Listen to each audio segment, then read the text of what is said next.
நான் இப்போ 2 நாள் முன்னாடி ஒரு ரீல் பார்த்திருந்தேன். என்ன அப்டின்னா, அவங்க வந்துட்டு ஒரு இ-காமர்ஸ் பிளாட்ஃபார்ம்ல ட்ரெஸ் ஆன்லைன்ல போட்டிருப்பாங்க. போட்டுட்டு அன்னைக்கு ஃபுல்லா அந்த ட்ரெஸ் போட்டிருப்பாங்க.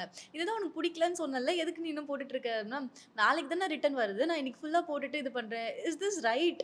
இல்ல இது தப்பு தான். எத்திக்கலா தப்பு தான். அதான் சொல்ல வந்தேன். அதெல்லாம் வந்து அறம் தவறிய செயல். இப்ப என்ன இந்த சொல்றது? மாரி ரீல்லாம் பார்க்கும்போது உங்களுக்கு என்ன தோணும் இல்ல ஆக்சுவலா? இதெல்லாம் எனக்கு முன்னாடியே தெரியும். இப்ப தான் அத வந்து வெளியில வெளியில கொண்டு வராங்க. ஏன்னா, செல்லரோட பெயின் பாயிண்ட்ஸ் நம்ம பேசுவோம்ல. ம். எஸ்பெஷலா நெறைய இந்த பிரைடல் வேர்லாம் செல் பண்ணுவாங்க. அது நெறைய செல்லர் ஸ்டார்ட்டிங்ல நான் அசோசியேட் ஆயிட்டு இருந்தேன். இன்ஃபாக்ட் நான் பிராட்வேலே பல பேர் என்கிட்ட சொல்லியிருக்காங்க. ஓகே. ஸோ, இப்ப அந்த மென்ஸ் பிரைடல் வேர்ஸ்லாம் விக்கும்போது, ம். அந்த ட்ரெஸ் வந்து போட்டுட்டு ரிட்டர்ன் பண்ணிடுவாங்க. போட்டாங்கன்னு நல்லாவே தெரியும். அந்த காலர்லாம் உங்களுக்கு அந்த மேக்கப்ஸ் அதெல்லாம் ம். இருக்கும்.